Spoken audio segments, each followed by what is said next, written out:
we already have Andrew coming to us, if I am not mistaken. Hello, Andrew, just from around the globe, from Wellington, New Zealand. And so, we give a very short introduction on what this is. This is 24 hours of UX. It is a full day event starting, it started an hour ago, depending on which time zone you are in. That could be anything. And we are hosting 20 different groups from 20 different countries, cities, hosting their own 1 hour event, and also 8 keynote speakers spread across the other time slots. And we are just bringing you UX nonstop. So jump in, jump out as you feel fit. Do return to this if you feel that the time is worthwhile anytime during the day, or you can just stay in, binge watch this with a Red Bull or a tea or whatever. I really want to thank our sponsors as well, Adobe and UXtesting.io. They have been really instrumental in making this happen and making it free for you all to join and bring you this extremely valuable content. As you can see, there are 3 main options here in this platform called Hopin. The stage, which is this, where we will have continuous live content. And then we also have the sessions on the left-hand side, where you can jump into a discussion which is more intimate, more one-on-one, where you can even join with your audio and video and really share the discussion with the speakers and with the organizers of the previous group. So every 1 hour, it's one group talking, and then they transition to a session. And we are so far very well on time. So it's really good what the Munich team has put together, and we will have a lot of speakers coming up. And maybe we can already start with a quick introduction to the Wellington group. So Andrew, I don't know, Jesse, my co-initiator, Jesse is here. My name is Peter Horvath. His name is Jesse Anton. We are based in Switzerland, Geneva specifically. Your co-criminal.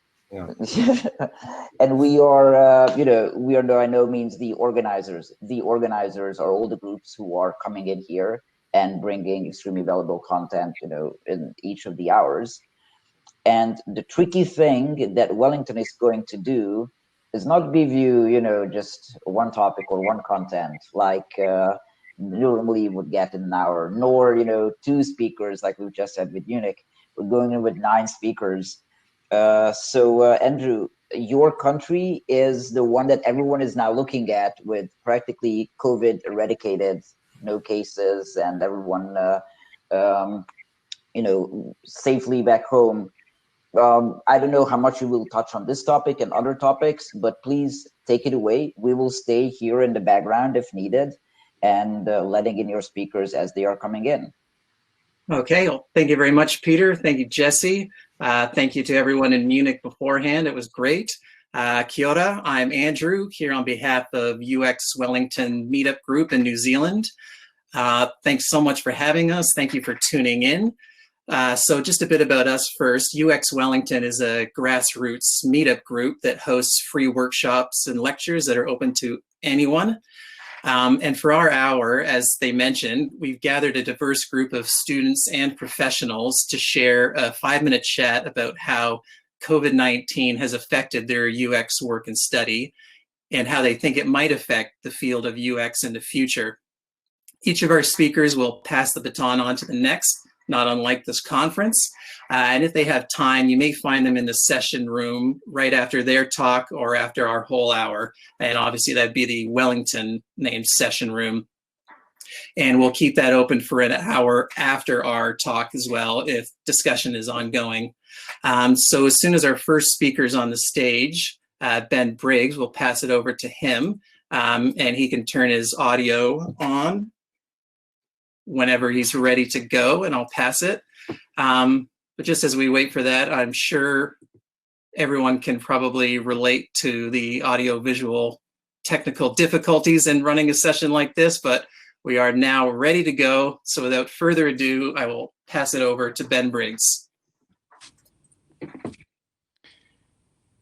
Kia ora koutou. Ben Briggs, aho. I started my UX career in the CX team in Kiwi Bank here in Wellington, and I've just had a couple of technical difficulties here, folks, with unable to screen share at the moment, but so I'll just, you're just going to have the pleasure of my company talking to you here at present. Started my UX career at the CX team in Kiwi Bank, and I've spent the last years working as a service designer across different government agencies. Now, I was going to have up on the screen here just a wee thing congratulating the fact, saying that, yay, we did it. We've had, the fact that New Zealand now, we've had Jacinda Ardern, our Prime Minister, talking about the team of 5 million, the fact that we've managed to, that we now are pretty much COVID-free as best as we can say in these situations. So my work during the COVID period has involved supporting the work around setting up a volunteer platform. And also I've been running a series of remote workshops with across the public sector that around how we can maintain and look at sustaining collaboration across the public sector. So what has worked well during this time of COVID? Certainly seen a stronger sense of collaboration and community. A big win that I believe that has come from this is that we've seen people working to purpose and not position. It's been wonderful to see a lot of egos and agendas being left at the door. The fact that this certainly has created a burning platform for change in the public sector. From a collaboration point of view, we've seen people adopting and adapting to a range of digital platforms, and some of these that weren't available before for us to use. And the fact that people have had flexibility with their, and also the authority, I should say as well, around that work, life, home, family balance has been a real winner. The biggest challenges during the COVID time, I think particularly with those who potentially really needed the help during this stage in New Zealand, has been how do we engage the disengaged, especially when digital may not be the best way for us to do that. It certainly highlighted the gaps that we've had in digital isolation and digital literacy here in New Zealand. Another challenge has been around the speed that the work is needed to be done versus those compromises on data protection. But I feel that generally that has been well handled in the public sector, or at least it's been acknowledged. When it comes to the people that we're working with, and that's not just our customers, but with our colleagues as well, the challenge has been that you don't always get that nuances of, for example, how someone's feeling, body language, being able to pick up on things like that if you'd be in the room with them. And there certainly has been a lack of engagement with our Māori communities. So the Māori is the Indigenous people of New Zealand for those overseas. And to be fair, this has not just always been a COVID challenge. So what do I see as the biggest opportunities for the UX community here in New Zealand? And I think some of these challenges I hope would apply abroad too. Now that we do have this wonderful opportunity to reset, and I would argue to almost sort of redo the social contract again, I believe that we need to be demonstrating our responsibilities under the Treaty of Waitangi in all of our work, which applies specifically to New Zealand. So that's underpinned by principles of partnership, protection, and participation. We need to be open to serendipitous connections. So this is often where I've seen a lot of the best work happen. And I also believe that there's a lot that can come about when we actually sort of, share and have visibility of each other's work as well. The opportunities that I would like to throw open to you to explore would be how might we sustain this flexibility with our work going into, now that we have this new normal post-COVID. How might we look at, carrying through the positive behaviors that we're seeing at the moment to make sure that we don't go backwards or, to BAU? How might we translate the collaboration that we see happening in these digital spaces at the moment into the physical environments, particularly once we move back into our offices? I think one of the most important ones for me is how might we create and hold the space for the diverse voices of people's experiences. I'd like to finish with some words from Mikey Dixon, who was formerly of the United States Digital Service.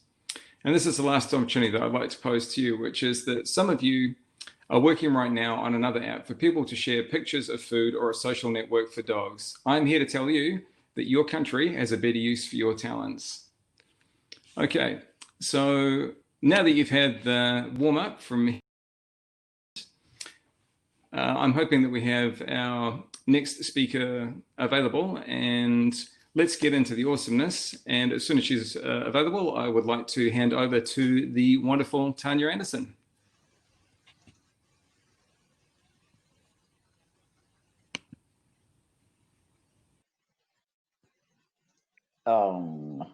Andrew, we cannot hear you right now. Andrew, you might still be muted. Oh, sorry. We're here to help. Thank you very much. Rookie mistake. It looks like Tanya's ready to go, so we'll pass the baton over to her. Thank you. Great. Quick, before we do that, Andrew, a quick question. Can you give us a bit of an overview on sort of what is the theme that connects all these talks from the previous speaker through Tanya and the upcoming, I think, 7 or 8 other ones as well? So what's the theme that you're trying to do for all those people who are just joining now? That's all right. We presented a couple questions to all of them just as a guide, just around the theme of how COVID-19 has either affected their UX work or their study, because we do have a mix of students and professionals, because that's normally who joins our UX Wellington meetups. Perfect. Thank you very much. I'm getting out of here and giving it all to Tanya. Thank you so much. Kia ora, koutou katoa, ngā mihi nui o te wā, and thank you, Ben, much love. I want to talk everything Ben just said, just really resonated. I also want to acknowledge the people of our place, our tangata whenua, as kaitiakitanga in their tino rangatiratanga, which is speaks to our treaty here in Aotearoa. And also just recognize what's happening in the world right now. I think our previous speakers did the same. So I won't speak too much because that's not for me to, but just want to say that I stand in solidarity with that action. I am a systems and participatory designer, and I work predominantly in public and social innovation. So really looking at how we can implement social justice and equity in the systems that we have, predominantly in health and social. So that gives a little context about the stuff that I do and what I like to talk about. I'm currently the design research and experience lead at Devante, a consulting company that works in digital and technology, based in Pōneke in Wellington in Aotearoa. So we work, as I mentioned, sort of predominantly with the public sector. I think it was great that those questions were just mentioned, because my kōrero, my talk is really kind of structured around those. And for me, what came up was probably less about practice specifically, or what UX was like in this context, but kind of more general humaning and at times adulting, trying to, particularly supporting and leading a team through this and others. So some of the positive aspects that came out, and I do think that there were so many, I really value now being face-to-face with people. It's made me realize how much we take it for granted in all of the work that we do, collaborating with colleagues, just even the informal stuff where you can turn to someone and say something, but also what it means to build those relationships in the work that we do and how critical that is. I'm often working with people with lived experience of some pretty difficult things. And as such, those moments are so critical. And not just to have empathy with people, but to really enable and understand what we need to do to enable people in our processes to participate meaningfully, and then broader than that, the systems that we have. So yeah, really hit home for me. I think the absence of things tends to do that. In saying that, the sort of the flip of that was that we brought our own kind of problem solving thinking and approaches to how we might still do that. How can we enable people to participate meaningfully in this context? Ben spoke so aptly about the digital divide that we have in Aotearoa, and all countries and nations are dealing with this, and the response it has created from our government, which I also want to say I'm really grateful for, and that also that charge that has to all of us around how do we cross that divide when we are doing our design work. I think also on a personal, and also for I'll speak on behalf of my team, like this whole thing has been a real perspective exercise. It's really given a deep sense of what matters and what meaning we can make sort of that. It's helped me kind of focus on what matters, what's important, and in some ways kind of disconnect from the things that are less important. Excuse the language, but what I would frame as the bullshit. So there's a lot less of that, thankfully. I think now moving into perhaps the more challenging spaces, this to me was also a really, really powerful exercise in the privilege that I have. I think when you're in a situation where it feels scary to go to the supermarket and be outside of your house, really puts what your normal is into that perspective, and made me realize that I am really grateful for those things, but also how important it is for us to really reckon with that privilege. And I'll tie this back into the mention at the start of the broader issues at play, and that's in Aotearoa and obviously all over the world. I think a lot of the work that I do is kind of working with people who are living in adversity and dealing with toxic stress and have dealt with trauma. And to imagine having to live under this kind of stress and pressure all of the time, it was a real kind of reminder for me around how important this work is around centering people in it, and how beyond it being an empathy exercise or people as inputs in our processes, that compassion really is what it's about. And knowing that we cannot underestimate those things, the impact that it has. So I guess what it's left me with is probably some questions rather than answers. I think there was a kōrero earlier by Phil around futures thinking. This feels like one of those things that'll make more sense in hindsight. It's quite complex, but I do think that there's lots that we can build on and figure out. I'm really interested in what norms have shifted. I mean, hand hygiene is probably a good example of one, right? And ability to give people personal space. But beyond that, like what are the things that have shifted that we are going to be able to embrace? And also, what are the things that we perhaps are now going to find challenging? What are those new things? I'm going to get a little research nerdy. There's a lot of sociological evidence that when people feel threatened or there's that high stress, it can make us quite conservative in our views, and quite isolated and focused on self and survival. And I fear what that might mean. And the flip of that, we've also seen that this huge collective response to something that I think is quite unprecedented. I mean, we have some historical points that we can point to, but certainly in my lifetime, this is it. And that collectivism, how might we embrace that? Feels like something that would be really powerful to explore. I think that's probably it for me. I could talk for hours about this, but I'm really conscious of respecting the other speakers' time. So I'm probably going to hand over, and I'm going to hand over to Dominic Rogers. I'm really looking forward to hearing what he has to say. Well, thank you very much, Tanya. That was awesome. And just while we wait for Dominic's camera to come on, hello to anyone who's just joining us now. Today we posed a question to 9 UX professionals and students from the country about how COVID-19 has affected their work and study. And with that, I'll pass on to our next speaker, Dominic Rogers. Thanks, Dominic. Okay. Hi, everyone. My name's Dominic Rodgers. I run my own UX consultancy here in New Zealand called CISO. And I'm going to tell you about my roller coaster ride through COVID-19. So my roller coaster started really, really good. The day before we went into lockdown, the corporate client who I was contracting with decided that the project I was on was deemed non-critical.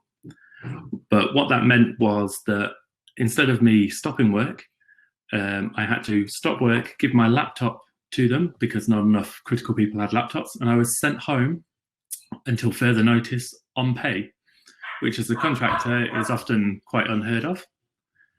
And so what it meant was I had 3 weeks of daddy daycare with no stress of having to work and still getting paid, which was really good because my wife was actually very, very busy doing comms work for COVID-19 itself.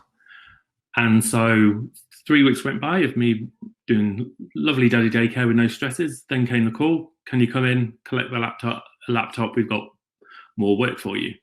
So I went in and collected the laptop, and lo and behold, it was actually the laptop that I had handed in 3 weeks ago. So I could have been working throughout. Never mind. So I then did a week's worth of work, but then my contract actually came to a finish with the company.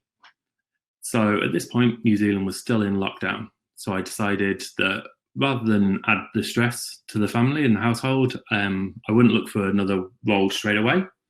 I would actually continue daddy daycare until the school went back.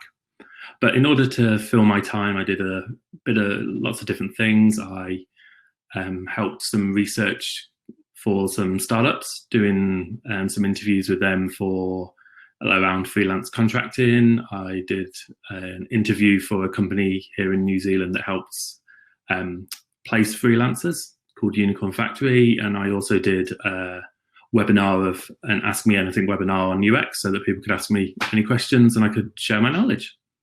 So I did that to fill my time, also just putting the feelers out for work. Then came the time to actually start working again, and I had a project lined up. It was in the early stages of negotiations, and then one of the funders for the startup pulled out. I then had another job where they had signed funders, as far as I was told, and it kept getting delayed. And then I was due to start it on the Tuesday, and then on the Friday night, I got told that the one last investor had pulled out at the last minute. And so all my pipeline vanished. So what it's meant is I'm out of work. So I'm still looking. So if anybody needs a senior UX consultant, designer, researcher, I'm available. And so it's definitely been an uphill, downhill battle.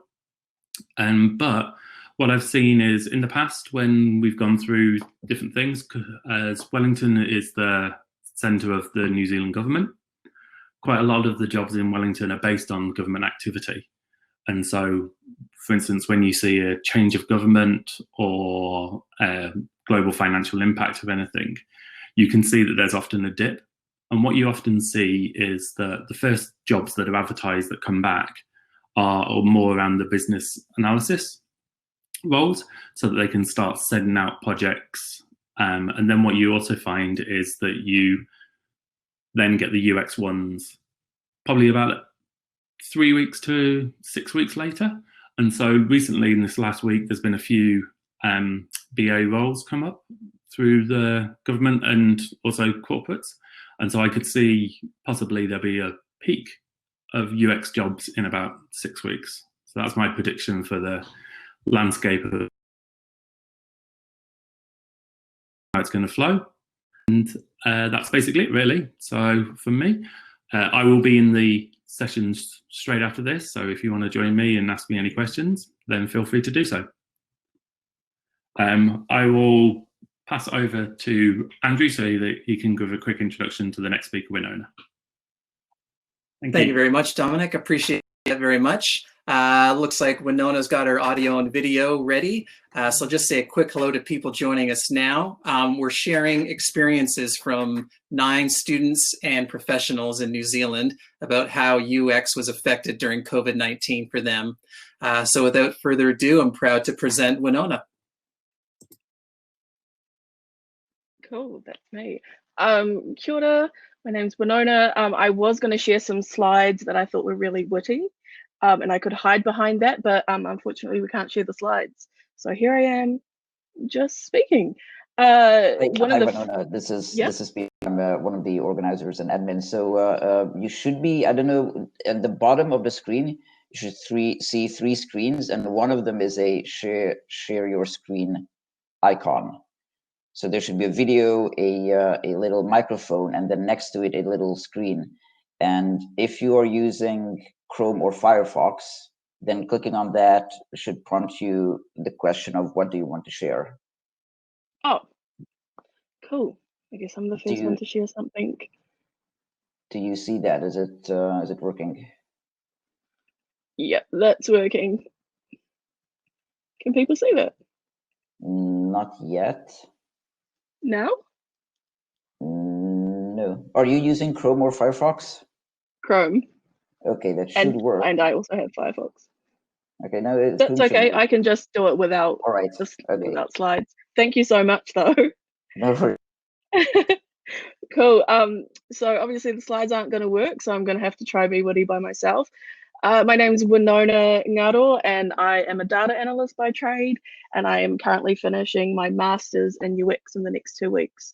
So one of the things I wanted to talk about was how COVID has affected us, and especially in the UX design practice. One of the biggest challenges is my group partner and I are looking at introducing Indigenous principles within UX practice.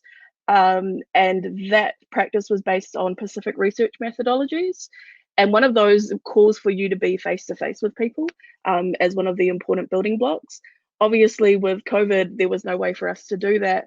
But one of the greatest things that worked was within that methodology, you're supposed to build relationships before you go into this. So because we had built those relationships, by the time we hit COVID, we were already set up and ready to engage with the people who are going to be testing.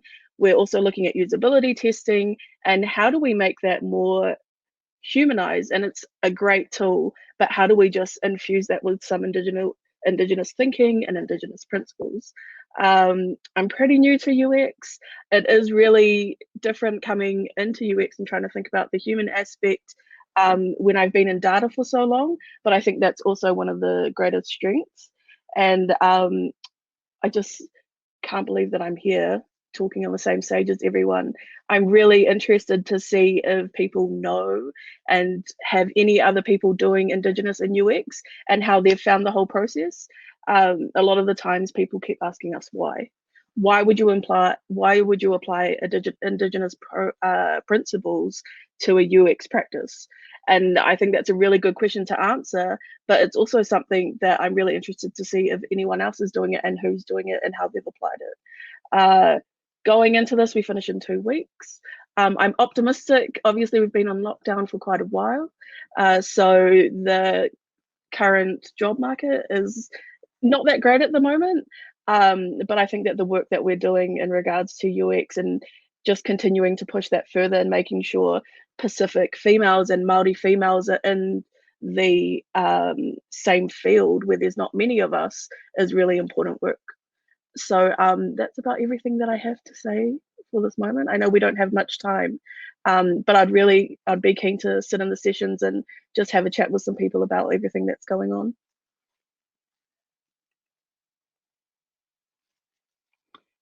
Yeah, and so I'm going to be introducing Pramod, who is a UX designer. He's been a UX designer for 14 years, and he's currently going to be finishing the Masters of UX as well. Cool. Brilliant. Thank you very much, Winona. Appreciate that. And yeah, we hope people will hop into the session room because it sounds like a few of our speakers are keen to join. And it looks like Pramod's got his audio and visual working. So if anyone new is joining us now, we've just asked 9 students and professionals from around the country to tell us about their UX experience during COVID-19. So I'm now proud to hand the baton over to Pramod. Thanks, Andrew. And so hello, world. So this is quite exciting. So let me narrate my experience of how lockdown affected our UX work. So for one of the academic projects, so we ran a Google Design Sprint workshop, and this was the first time we were doing it. And thanks to the lockdown because of COVID-19, so we had to do it remotely. And it was a lot of fun, but it was equally very, very challenging, right? And as you may be aware, the design sprint requires a lot of collaboration where all the participants should be physically present at one location. And this was missing for us. And again, the design sprint is like a facilitated workshop run by someone who's well aware of all the process, the checklist, the timings, and most importantly, when to put a full stop if some members are getting carried away in discussions. So there was a bit of lack of facilitation for the activities we are doing, and we're not very sure the kind of activities we are doing, was it the right way of doing it that. So we all were doing it the first time, and no one was very sure that was it the way it was supposed to be done.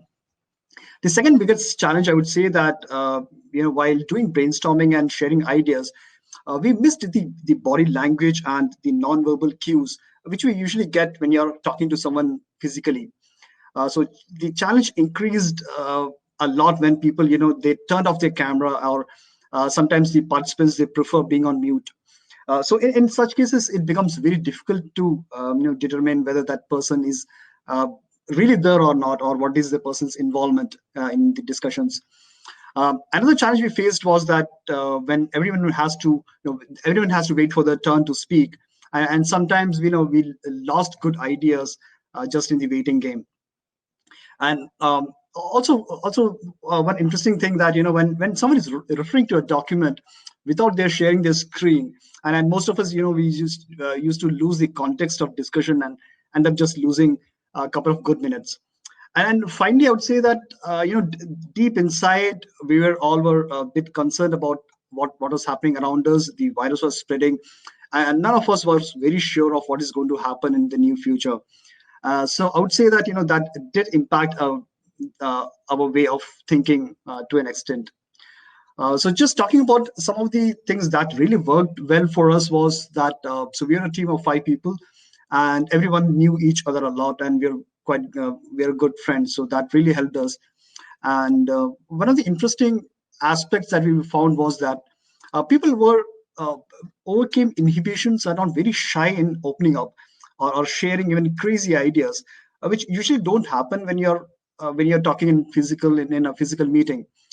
And so for our brainstorming and prototype building, we used Miro and Figma. So these tools really helped us when you're working together, doing collaboration, and we all can work together on the same file. So that really helped. And so finally, I would say that in spite of lockdown, so we could manage to test our prototypes with 6 users. So mostly it was family and friends. And it did turn out quite well. We got good grades. That was nice, and that was quite comforting.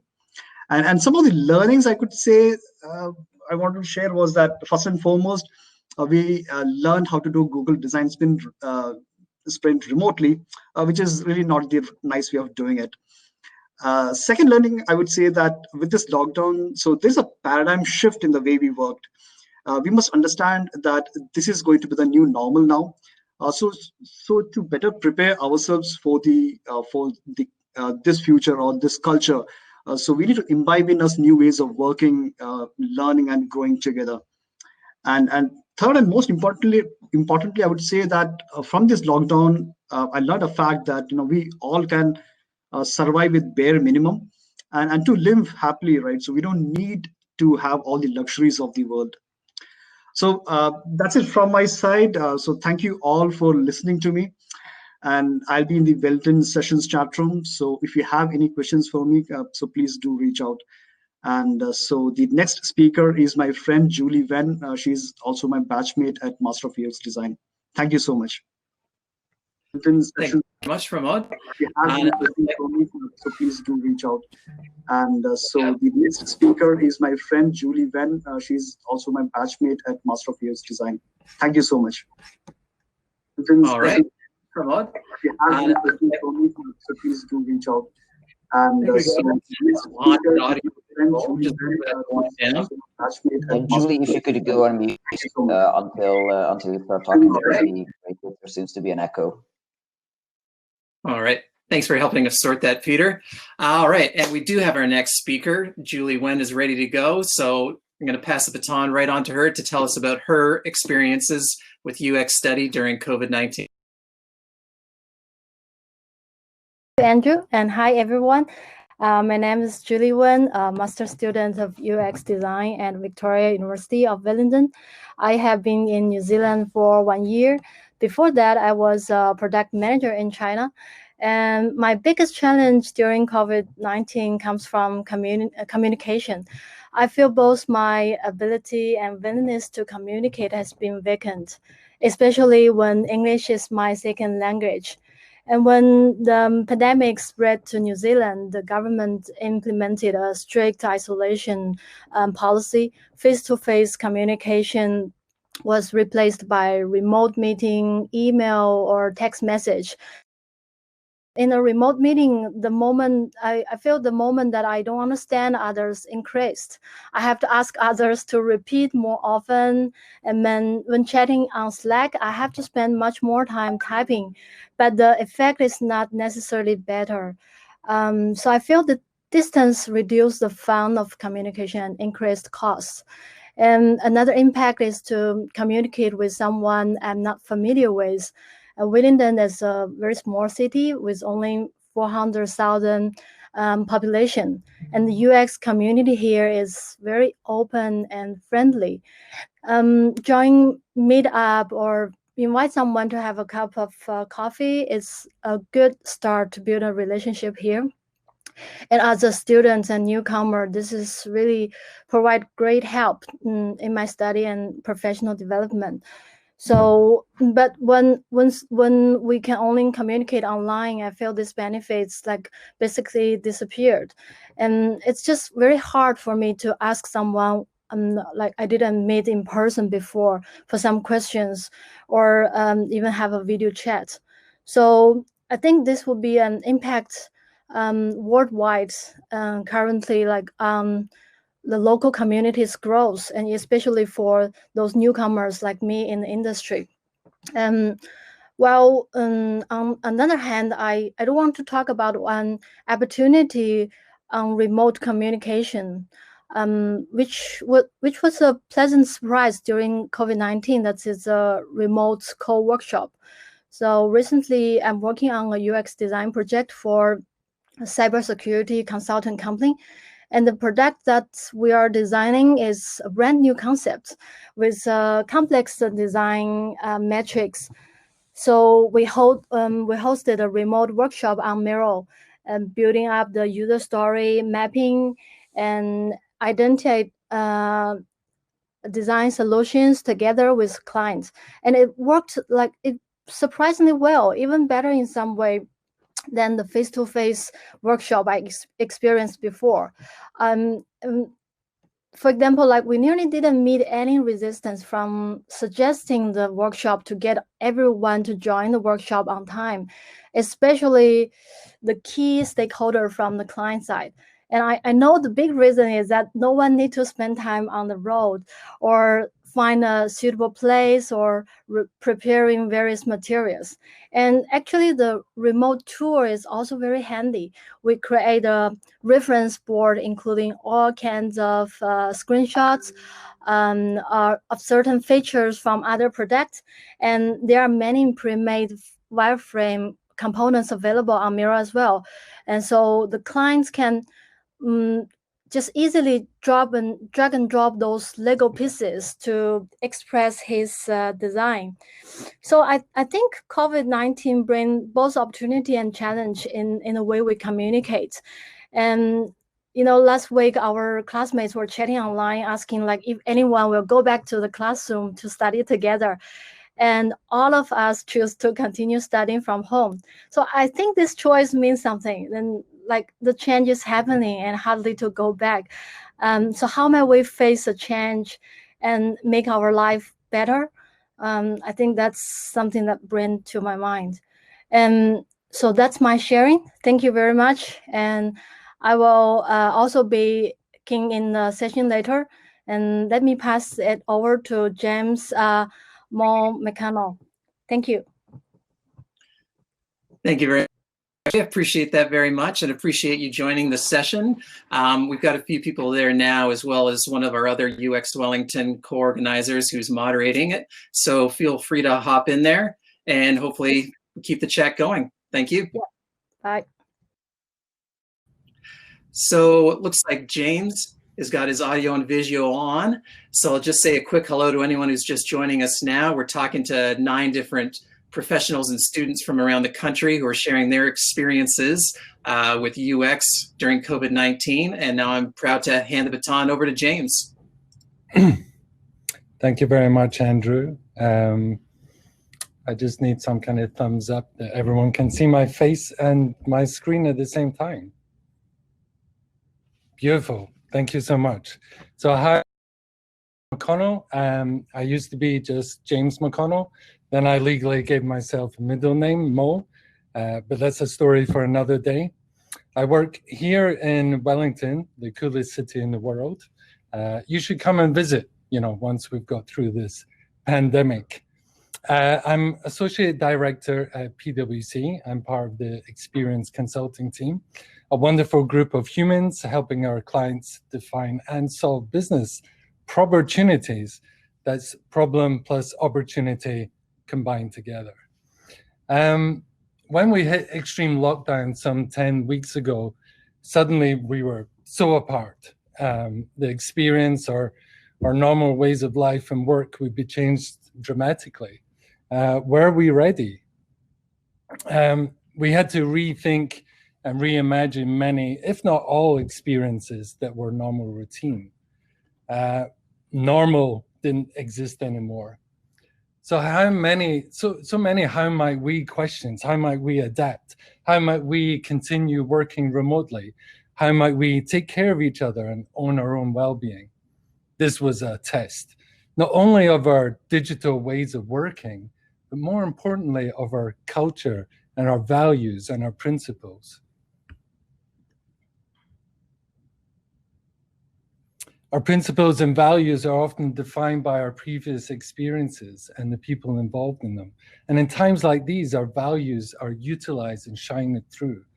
I'd only been at PwC maybe 2 months, but in that time I saw the values at work. And now in these lockdown times, our values really shone through. Focus on people, their well-being, while retaining that business-focused balance. This made me very happy and allowed me to cope with what was hard times. I think was just what surprised me the most was how connected I felt with all the other team members. We all met regularly in the same place, but online. We made sure we had time to connect, talk, reach out, see each other's home environments, onesies and crazy dogs included, apart, yet it really brought us closer together. Solve business problems. We love this phrase as UX designers, but I think we're underselling ourselves. We're also expert problem definers. When new situations arise like this, when change happens and we need to adapt, we're really experts in facilitation and bringing people together to define that problem space and devise a process to reach the better place. We've done a lot of facilitation in these times and it's worked really well. We've also done a lot of nice looking presentations and that's okay too. And more people from across the company have experienced us and our skill set and ways of working. But we're not selling a design process, and that's important. We sell us and our way of thinking, and that way of thinking anyone can have. Embracing ambiguity, being methodical yet lean. Show the value in taking time to define the problem before jumping into the solution. In UX, we talk a lot about empathy. And during these times, I was reminded about altruism. Altruism is the belief that the well-being of others is equally, if not more important than ourselves. Compared to the last global crisis, 2008 recession, we see more, we're connected more, social media, and we're really much more aware of the global issues. This pandemic has shone a light on vulnerable groups, and thankfully, initiatives created to build a better future for them. And this is a time where we as UX people can step up. We need to use those human-centered skills and methodologies to solve human global problems. We see them. We need to show the businesses how to focus on all people, to think globally, think wide. I see a bright future in front of us. The world, the phoenix rising from the flames, and global communities will emerge from this. Communities concerned with changing the world for the better, startups. And that's where you, especially you new designers, have a great place. They will need you. They will need our empathy, altruism, and our approach. So let's go make the world a better place. And now I'd like to hand it over to the next speaker, and that is Cheryl Galloway. Thank you very much, James. I appreciate that very much. Just while we wait for Cheryl's audio and visual to come on, by any chance, would you be able to answer a quick question for us? Sure. Any tips on how a designer could start working on these big things? Yeah, I've seen a lot of communities, really sprout up. So get yourselves on LinkedIn, get yourselves talking to the people in the global community that we have right now here today, and ask them about groups that you can join. There's loads out there. I've just joined 2 myself that are fairly new. So get talking to people, LinkedIn, use your networks and find those groups. Thank you very much, James. I appreciate that. I found as well that as soon as I joined LinkedIn and Meetup and really started conversing with people, that the ideas really started to get tossed around and turned real. Yep. It looks like Cheryl's got her audio and visual ready to go. So thank you very much, James. Thank you. Cheryl, if you're happy, I'll pass the baton on to you to continue on with our theme about how COVID-19 affected your UX experience. Great. Thank you, Andrew. Kia ora, I'm Cheryl Galloway, and I run a design studio called Happy Tuesday in Featherston, Paitumokai o Tauira. And that's a small town close to Wellington with a population of around 2,800 people. But there's a big hill, what I call a mountain, but many locals refer to it as the hill, between myself and the city. So where I live is real small town New Zealand, and it's an incredibly connected community. Thank you, UX Wellington community, for sharing my experience with you all. And thank you also to the organisers and the speakers and the volunteers that have made this incredible conference accessible.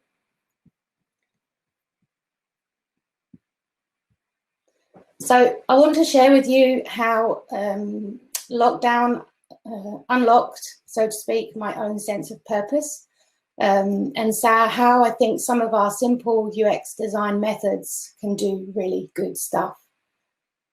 So unlocking my own sense of purpose wasn't a coincidence. It was a change that has been coming. Only I've been too busy to listen, like many of us, and without all the usual noise, meetings and the distractions during lockdown, it just happened to be really fertile soil for unlocking this sense of purpose to do good stuff. I know that I'm not alone in feeling like this. A lot of us felt and feel very desperate to help somehow, and I wanted to help others, but it seemed a lot of the obvious ways that we can help were not permitted. So we had to get creative. I talked to a close friend who manages the local community centre. The community centre had closed its doors when the government announced a lockdown. And we talked about how lockdown was threatening the vision of that community centre, and its vision being to enhance the well-being of the entire community. Around the same time, I also read in the paper a quote from Dr. Laurie Archibald-Pannoni from the University of Virginia, and they highlighted that the advice for seniors had switched from social engagement to social distancing. And seniors were 48%, so nearly half of the people that use the community centre. I have UX skills, so I offered to facilitate a series of remote story mapping workshops with a group of users and stakeholders from the community centre. And I thought, hang on, this isn't a software company. Is this going to work? And then I thought, well, why not? If it didn't work, nothing lost. And if it did work, wouldn't that be great? So I was kind of interested to see if some simple UX tools could help the community centre remain relevant, and also if we could contribute to something bigger by supporting those whose well-being was most at risk.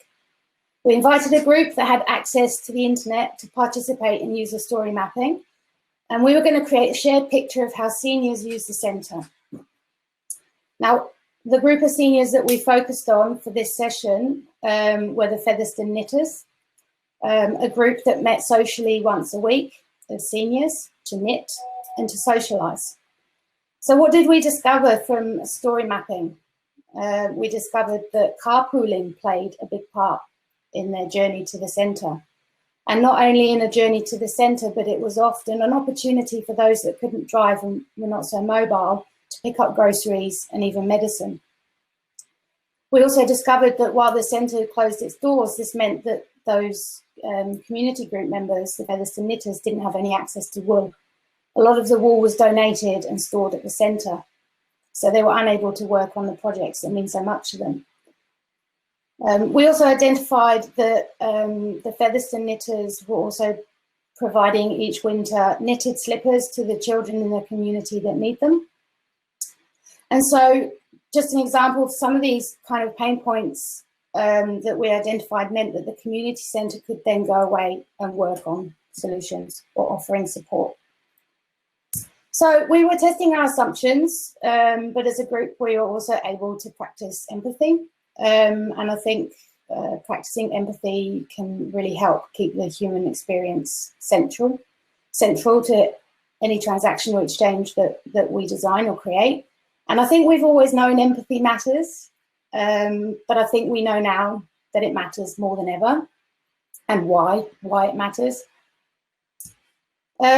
Lastly, it feels like this new sense of purpose to do good stuff will stay. I really hope it does.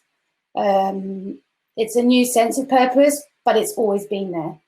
And for me, the experience of the last 10 weeks has really galvanized that for me.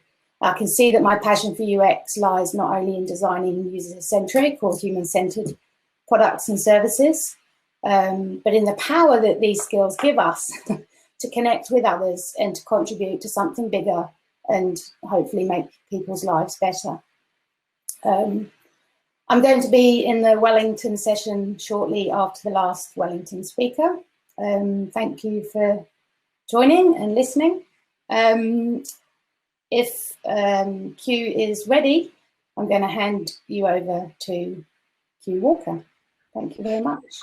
Thank you very much, Cheryl. Really appreciate your time and sharing another unique perspective of New Zealand and experience with UX during COVID-19. And we have managed to share a lot of great perspectives today. And we've got one more that we're really proud to have, and that's Q Walker. So very, very happy to hand the baton over to you, Q, and Cheryl will be in the sessions if anyone wants to chat more. Thank you so much. Can everyone hear me? Sweet. Awesome. Let's get rolling. So my name is Q Walker. That's also a name that I have chosen for myself. So hey Mo. I'm a UX strategist at PaperKite. I live in Wellington right now, but I'm originally from the Boston area. I specialize in UX strategy, research methodologies, and conversational UX, which is really exciting. So I'm going to deviate a little bit from the format that my fellow speakers have followed. I'm not going to talk much about how the pandemic has affected me and my team's work, but rather what the pandemic has caused us to build. Just as a side note, before we begin in earnest, I want to dedicate this talk to my mentor, Tom Tullis. He was one of the great UXers from Boston, and we recently lost him to COVID-19. So Tom, this one's for you. So my team and I created Ripple.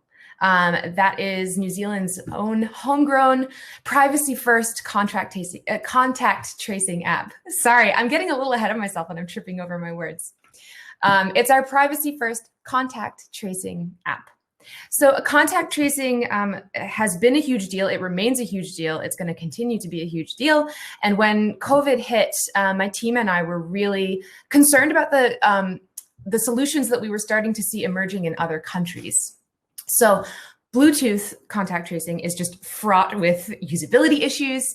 Location tracking is spooky and also very imperfect. And combining this with any sort of personally identifying information is a privacy nightmare even for the most privileged people, let alone marginalized populations who might be a little extra sensitive about being tracked. And of course, we've seen multiple cases of people, women, being contacted by creepy dudes who got their details from sign-in sheets. We saw another instance of that come up today in New Zealand. We can do better for our people. We can do better to protect our people. So my team and I started to think about how we might design a solution that doesn't require any information to leave the user's hands. The concept is super simple and it's based on trust. How little information could we possibly require from users while still meeting the government's requirements?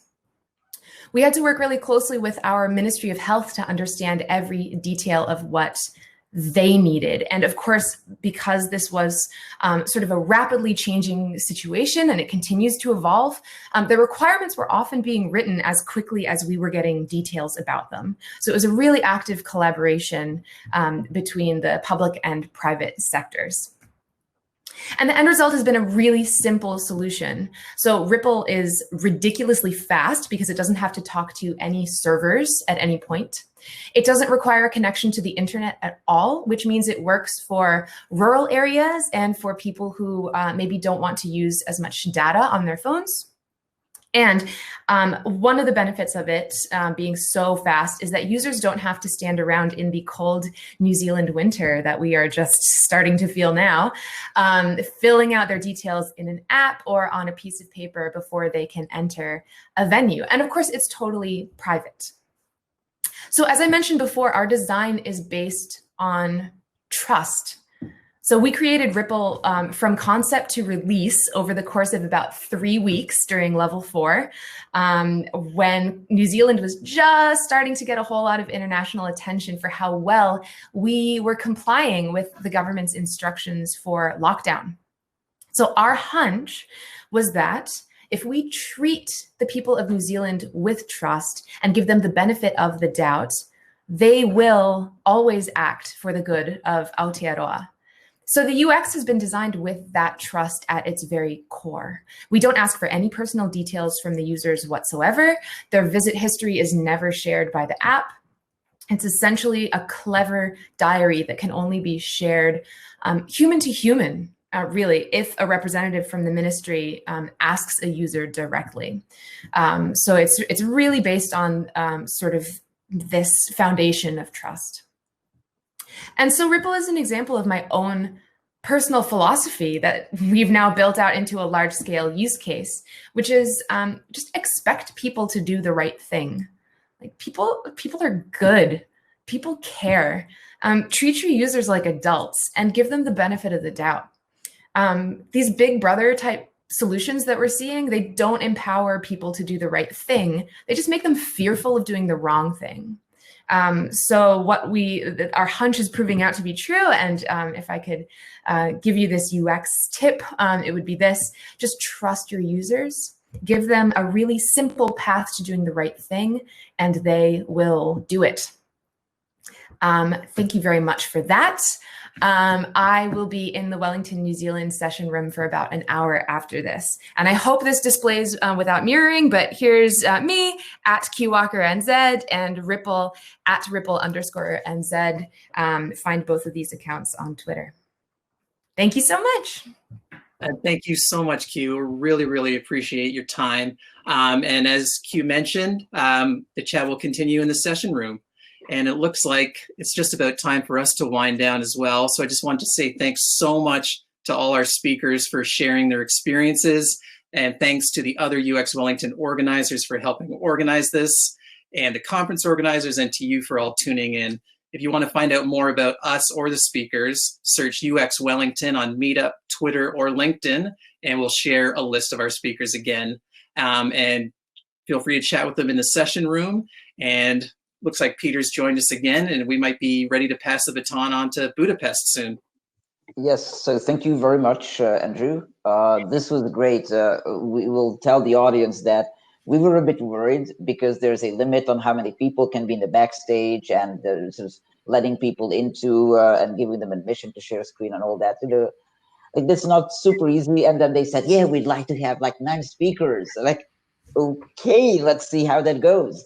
But we're very happy to have had it here at the beginning. So we know, okay, now we've been baptized by fire. And Andrew, your team has done an awesome job at bringing these people together and sort of navigating throughout this 1 hour. So perfect.